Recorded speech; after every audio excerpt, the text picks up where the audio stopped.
Good evening, Mark. Good evening, Transport Evolved. 'Tis happy hump day, evening. It's Wednesday and it's in the evening, and you and I have been together in Nodnall today, the reasons for which will become apparent in future weeks, I hope. I was going to say I hope you're well, but I saw you earlier and I know you are, so that's kind of pointless. But I hope everybody at home is well and happy. Air pollution and health. You're quite right. I've been in London today with you, and the air pollution in London totally and utterly stank. Quite literally, it was smelly and horrible, and I felt horribly ill the entire time I was there.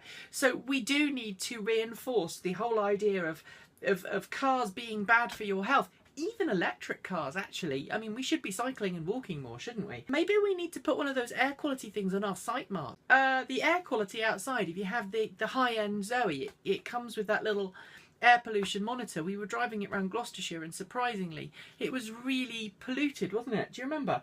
We need to stop behaving as individuals in the world, and we need to start behaving as a species collaboratively, because we're facing some of the biggest challenges we have as a species have ever faced. A change in the way we view and use energy, and that won't just happen overnight with a few people deciding to make a conscious change.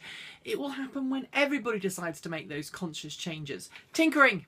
Maybe the answer is to sign waivers. You know, if I want to modify my car, I sign a waiver saying, okay, if there's a problem with the charging system because I've plugged it into a DIY charging station, okay, mea culpa, I'll admit liability. But maybe it's to do what they do in the States, which is to have a system where the warranty, if you make a claim against the warranty, the automaker has to prove that what you've done, i.e. the modifications you've made or the actions that you as an owner have taken out with your car, have caused the problem. Yes, tinker when you own. I believe with the right to modify and the right to own and the right to open up.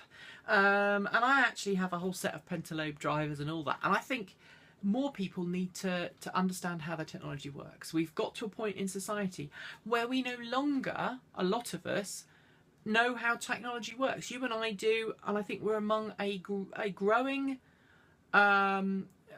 shrinking minority. I really don't think people genuinely think that you can charge a Nissan Leaf in 2 point whatever seconds.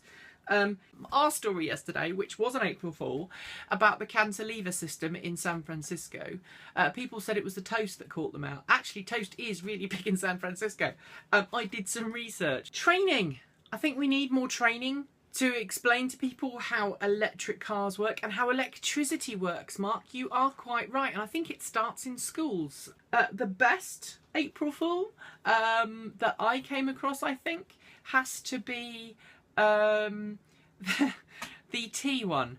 Mini did one where they said they were going to have a car that ran on tea, which I thought was jolly good. But what do I want to talk to you about today, Mark? I want to talk to you about charging stations and what we do when things go wrong.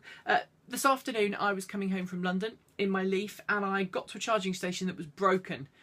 And on the other side of the freeway, on the other side of the motorway, there was a charging station that was working.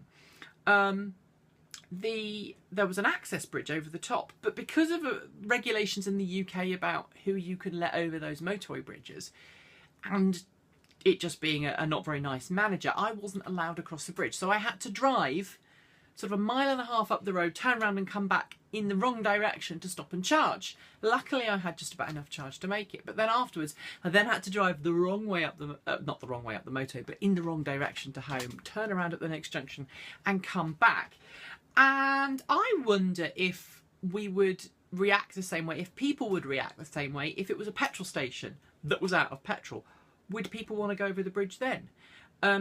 Are we treated as electric car drivers like second-class citizens when things go wrong?